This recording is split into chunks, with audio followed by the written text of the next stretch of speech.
मुद्दे पे मुद्दा, मुद्दे पे मुद्दा, मुद्दा हो गया है 9 मुद्दे पे आज होगी बातें। मुद्दा नंबर 1, भोपाल का करारा सच। मुद्दा नंबर 2, कब और कैसे झूठी कंट्रोवर्सी चली, पता नहीं। मुद्दा नंबर 3, माफ कीजिएगा।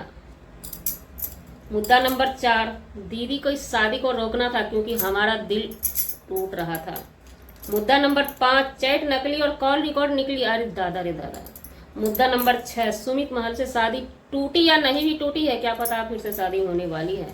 मुद्दा नंबर 7, गलती मेरी है, मुझे सजा दिए और भी दे दो, सजा कम है। मुद्दा नंबर 8, किसी और ने करवाया है जिसमें महिला पुरुष दोनों ही शामिल हैं, सर जी बता देते ना। मुद्दा नंबर 8, किसी ने करवाया है। मुद्दा नंबर 9, बहुत जल्द हम और मनीषा साथ देखने वाले हैं। बात करते हैं मुद्दे मुद्दे की। जी नमस्कार, स्वागत है नए मुद्दे और नए ब्लॉग में। कैसे हैं आप लोग? आशा करते हैं, उम्मीद करते हैं सभी लोग बहुत अच्छे होंगे। फिलहाल हमारे भाई साहब साइको भाई सही नहीं है, मेंटली रूप से बीमार हैं। इनको अगर कोई भी इनके अपने हैं, नजदीकी हैं, करीबी हैं, तो इनको डॉक्टर के पास लेकर के जल्द से जल्द जाएं, नहीं तो बहुत ही बड़ा बड़ा बम धमाका अब अपने घर में ही कर देंगे। भोपाल का सारा सच। भाई साहब, आपको अब साथ चलाने की कोई जरूरत नहीं है। बहुत पहले, सबसे पहले रिएक्शन वाले ने ही रिएक्ट करके सच बता दिया था। जबकि आपने अपनी मम्मी के पल्लू से लिपट के रोए थे तो लोगों ने बता दिया था आकर के उड़ते उड़ते कि इनका महबूबा ने दिल तोड़ दिया है, इसलिए ये रो रहा है। ये सच यही था, जो सच की आपने आकर के बता दी, रोकर धोकर पीट कर। क्या जरूरत थी रोने धोने की? सबसे पहले हाँ, रोने का सबूत जरूर दीजिएगा, क्योंकि अब सबूत देनी पड़ती है। हम रिएक्शन वालों को तो आप तो बड़े ब्लॉगर हैं, सबूत के साथ आंसू दिखाइए। आंसू नकली है या असली? क्योंकि हमने आप लोगों से ही सुना है कि आप लोग नकली आंसू भी यूज करते हैं। भिक्स डब्बी का डब्बी खाली कर देते हैं आप लोग ब्लॉगर के चलते। आप लोगों के ब्लॉगर ऐसे ब्लॉगिंग करने की वजह से हमारा भिक्स वेपोर अब इतना महंगा हो गया है कि हमारे बस की नहीं है। सर्दी खांसी में भी हम यूज नहीं कर पाते हैं ना। मुद्दे नंबर 2 पे आते हैं, कब और कैसे झूठी कंट्रोवर्सी चली। आपको बखूबी पता होगा, क्योंकि आप ही तो झूठी कंट्रोवर्सी के मालिक थे, जन्मदाता थे। आपने ही तो फैलाया है ना। लेकिन ये कंट्रोवर्सी झूठी है, ये हम कैसे मान लें? आप झूठे हो सकते हैं, आप लुच्चे हो सकते हैं, आप लफंगे हो सकते हैं, लेकिन सरिता जेठू क्या वो भी झूठे थे? क्या अंकुश सक्सेना झूठे थे? क्या बहुत सारे भोपाली बहू झूठी थी, आकांक्षा, बहुत सारे मीसू, ये सब झूठे थे क्या? नहीं, सबको झूठे बना दीजिए, सब आपके अपने नहीं। आपकी जिज्जी, जिस जिज्जी के सगाई में न जाने के बाद आपकी दिल टूटी थी, वो जिज्जी भी झूठी थी क्या? उन्होंने आकर के सामने से बोला था, on camera face to face बोला था। क्या तेरा पति भागने के लिए हमको लेकर तैयार था, मैं भाग गई होती तेरा पति को लेकर के, क्या ये भी झूठा था? कितनी बात को आप झूठलाएंगे? आपने समय गंवा दी। बहुत पहले आपको आना चाहिए झूठा बनाने के लिए, अब तो सबने ला करके रख दिया। क्या जिज्जी के भाई ने जो आकर के बोला कि हाँ मेरी बहन गलत है, गलत है, गलत है, चिल्ला चिल्ला के बोला। क्या अलका जी के चैनल से जो कॉल रिकॉर्डिंग वायरल हुई वो भी झूठी है? नहीं, ये कंट्रोवर्सी झूठी नहीं है, बिल्कुल सच है। गाइजों, भरोसा कीजिए। ये भैया आप जो है ना गब्बर गला रहे हैं, हम पब्लिक को चूतिया बना रहे हैं, क्योंकि व्यूज कम होने लगता है तो व्यूज को ये उठाने लगते हैं, किरान लगा देते हैं। मुद्दे नंबर 3 पे आइए, माफ कीजिएगा। किससे माफी मांगते हैं? माफी मांगने का जगह आप गलत चुनते हैं भाई साहब। माफी अपने धर्म पत्नी से मांगिए, माफी अपने माँ बाप से मांगिए। बेहतर होगा आप अपने पत्नी से सिर्फ मांग लीजिए, पब्लिक माफ कर देगी। लेकिन आप माफी मांगेंगे नहीं, हमें पता है आप माफी नहीं मांगेंगे। आप एक बायोस्कोप दिखा रहे हैं जनता से लेकर के अपनी पत्नी तक को। अब तय करना है मनीषा को, आपको माफ करेगी या नहीं करेगी, है ना।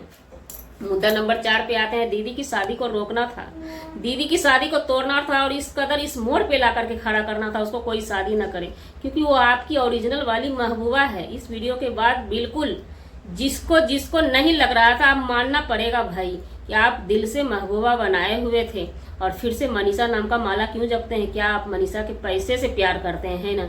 मनीषा मैके चली गई है, गुलछर्रा उड़ा रही है, पैसा खर्च हो जाएगा, इसलिए मनीषा का तेजी से माला जाप किया जा रहा है। गाइजों, इस बात को ध्यान दीजिएगा। जब तक सिवान में थी ना तो कम माला जाप हो रहा था। जब ही ये भाई साहब देखे कि मनीषा इलाज करा रही है अपना डिप्रेशन का, मैके चली गई है, अपने पे कंफर्टेबल हो रही है, ध्यान दे रही है, तो इनके कलेजा फट रही है। चैट नकली, कॉल रिकॉर्ड नकली नहीं भाई साहब, चैट नकली नहीं थी, कॉल रिकॉर्ड भी नकली नहीं थी। इतने कॉल रिकॉर्ड अगर नकली थे तो नकली आप हैं। अब कुछ नहीं बचा रह गया आपको सफाई देने के लिए। और इतनी आप कर क्यों रहे हैं इस चीज का भी हम बताएंगे, रीजन क्या है लास्ट में जब बताएंगे। बने रहिएगा आप लोग। सुमित महल से शादी टूटी है या नहीं टूटी है, क्या हो सकता है वो शादी कर सकते हैं।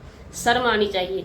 आप होते सुमित महल की जगह तो आप शादी कर सकते थे, क्योंकि आप बेशरम लोग हैं, आपसे उम्मीद की जा सकती है। आपने बखूबी ब्लॉगिंग किए, व्यूज कमाए, आपके घर परिवार से भी वीडियो आई, लेकिन सुमित महल एक ऐसा शख्स था ना जो बंद मूवी ऑन जो कर दिए तो ऑन ही रह गए। उनके परिवार पे क्या क्या बीती है, शायद अच्छे परिवार वाले ही उनके कष्ट को समझ सकेंगे। आपके ऐसे छिछोरे लोग, आपके ऐसे नीच हरकत, नीच लेवल तक जाने वाले लोग नहीं समझेंगे। भाई साहब क्या बात करते हैं आप। सुमित महल का नाम आप अपने जुबान से नहीं लीजिए तो ही अच्छा है हमारे नज़र में, और दुनिया के नज़र में क्या ये हम नहीं जानते हैं। गलती मेरी है, मुझे सजा दो। सजा आपको कौन देगा? जो आपके लेवल में गिरेगा वही सजा दे सकता है।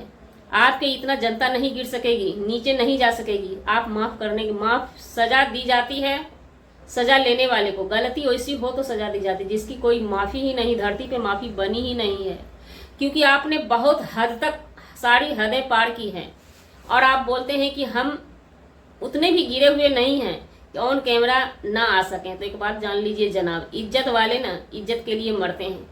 जिसकी कोई इज्जत नहीं है ना, वो ऑन कैमरा डंके की चोट पे बात करते हैं, चिल्लाते हैं। क्योंकि हमारे देश में बेस्या जो है ना, हर हमेशा अपने इज्जत का सर्टिफिकेट लेकर के घूमती है, और इज्जत वाली महिला ना अपना मुंह छुपा के घर में बंद रहना जानती है। इसलिए आप जो बोल रहे हैं सच वो नहीं है। सच ये है कि आप बेशरम हैं, आपको शर्म है ही नहीं। आप मुंह उठा के कभी भी कहीं भी जा सकते हैं, आ सकते हैं, है ना। इन सब चीज की सारी सच्चाई ये है कि कहीं पे एक फंक्शन हो रहा है, फंक्शन में जीजी को बुलाया गया। ध्यान दीजिएगा, फंक्शन में जीजी को बुलाया गया। उसके बाद घर में मीटिंग चलती है कि उस जीजी का भी मार्केट खराब है, उनके आने की वजह से हमारे ऊपर खतरा हो सकता है। ऑडियंस है, जनता जनार्दन है, कब क्या बवाल हो जाएगा, इसलिए उनको मना कर दिया गया। इस पे ये भाई साहब उतर गए हैं जीजी को साफ सुथरा क्लीन चिट देने के लिए। क्लीन चिट मिल जाएगा तो जीजी उस आईडी लेकर, उसी क्लीन चिट की आईडी बना करके सब जगह जा सकती है, आ सकती है। लेकिन भाई साहब हमें नहीं लगता है आपने उस जीजी को उस कदर छोड़ा है। कहीं से भी क्लीन चिट मिलने वाला नहीं है। पब्लिक का बुद्धू नहीं, पब्लिक बहुत समझदार है ना। 8 किसी और ने करवाया है, फिर से आपने क्वेश्चन मार्क छोड़ दिया। 6 महीना और कंट्रोवर्सी को चलाना है। जो आपको अभी तक पेट नहीं भरा है, अकाउंट नहीं भरा है, कंटेंट बना के रखना है। फिर से अब क्वेश्चन मार्क छोड़ दिए। किसी और ने, किसने करवाया? नाम लेके बता दीजिए ना। सुमित महल उतना हद तक गिर नहीं, जितने आदमी इन्वॉल्व है उतना हद तक गिर नहीं सकते हैं। और जो भी आपके नज़र में दोषी हैं उनका नाम ला करके दीजिए, सबको क्लियर कीजिए। लेकिन नहीं, आप ऐसा नहीं करेंगे। आपको लंबी कंट्रोवर्सी चाहिए, बहुत लंबी, क्योंकि कंट्रोवर्सी में आपकी फायदा होती है। मुद्दा नंबर 9 पे चले आते हैं। बहुत जल्द हम मनीषा साथ दिखेंगे। बहुत जल्द आप मनीषा अपने जुबानी से साथ दिखेंगे, दिल से नहीं साथ दिखेंगे। मनीषा अब उतनी दूध पीती बच्ची नहीं है। मनीषा अब अकेली भी नहीं है। मनीषा के पीछे पूरी दुनिया लगी हुई है। मनीषा के पीछे उसकी माँ बाप लगे हुए हैं। मनीषा के पीछे और भी उसके चाहने वाले होंगे। क्या पता और भी होंगे उनके चाहने वाले। आप समझ सकते हैं मैं क्या कहना चाहती हूँ। आपको सजा देने के लिए, आपने ही कहा हमें सजा दो, चलिए आपको सजा देने के लिए इतना ही काफी है। क्या पता कौन कौन उनके दिल से जुड़े हुए हैं, कौन नहीं चाहता है, कौन चाहता है कि इनकी एक लॉलीपॉप चॉकलेट फेंक देने से मनीषा तुरंत हाजिर हो जाए अम्बाला में, है ना। तो हम मनीषा आपसे कहना चाहेंगे, बिल्कुल भी अभी नॉर्मल होने की नहीं है। अभी बिल्कुल भी नहीं नॉर्मल होइएगा। ये नाक रगड़ेंगे पैर पर जाके, फिर भी नॉर्मल नहीं होना है। ये एक परिभाषा है साइको की ये परिभाषा है। सचिन भाई, हम आपसे एक ही बात बोलेंगे, रिक्वेस्ट करेंगे, विनती करेंगे। आप मेंटली रूप से बीमार हैं, डिप्रेशन का इलाज कराइए, दवाई कुछ दिन खाइए, और नहीं तो और भी। इनका कहना है कि हमें नहीं पता था ये सब करने से ना हम खुद बेइज्जत हो जाएंगे, नहीं तो अभी और भी बेइज्जत होंगे।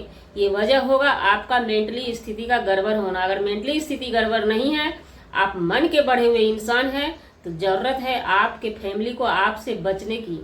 जा करके अदालत में, कानून में सभी आदमी हाथ काट के आवें कि ये दिवालिया हो गया है, इसको दिवालिया घोषित करके छोड़ दी जाए हमारी माने तो। नहीं तो ये बार बार इस कदर करेंगे तो न जाने कितने बड़े उलझन में ये फंसेंगे। ये सोशल मीडिया है, किसी की जागीर नहीं है कि आप जो मन सो दिखा रहे हैं। पब्लिक में कितना बड़ा इफेक्ट पड़ रहा है इस चीज की आपको पता नहीं है। ये हल्के से बोल देना हमारे लिए, ये हमारे बस की नहीं है कि इन्होंने बहुत अच्छा किया, कंटेंट लेकर के आया, सभी ब्लॉगर भी पैसा बटोर लिए, सभी रिएक्शन वाले चैनल बना लिए। शायद आपको पता नहीं, जो रिएक्शन वाले पे आते हैं, जो भी बड़े ब्लॉगर, हमने अंकुश सक्सेना की वीडियो देखी, उन्होंने बोला कि रिएक्शन वाला का भी बल्ले बल्ले हो गया। कुछ भी बल्ले बल्ले नहीं। जो नए नए रिएक्शन चैनल वाले इस बार मार्केट में आए हैं ना, शायद वो सब्सक्राइबर हैं। इन लोगों ने जो कमेंट बॉक्स बंद करके रखा है कि हमारे में आकर के गंदगी ना फैलाए, वही सब्सक्राइबर भड़ास निकाल रहे हैं चैनल खोल करके। किसी भी रिएक्शन वाले को नहीं पड़ी है, चैनल की फिक्र नहीं है, चैनल से घर रोजी रोटी नहीं चलता है, सिर्फ अपना भड़ास निकालने आते हैं। आप लोग इस कदर गंदगी फैलाते हैं ना, उस गंदगी में सभी एक दूसरे को सपोर्ट करने चले आते हैं। इस वजह से चैनल खुलते जा रहा है दिन प्रतिदिन। तो जी, हमारा वीडियो बनाने का मतलब किसी व्यक्ति विशेष से नहीं था, ना ही किसी के आत्मसम्मान को ठेस पहुंचाने का था। अगर जाने अनजाने किसी के भी आत्मसम्मान को ठेस पहुंची, उसके लिए सॉरी क्षमा चाहते हैं। मिलते हैं किसी नेक्स्ट व्लॉग में नए कंटेंट के साथ।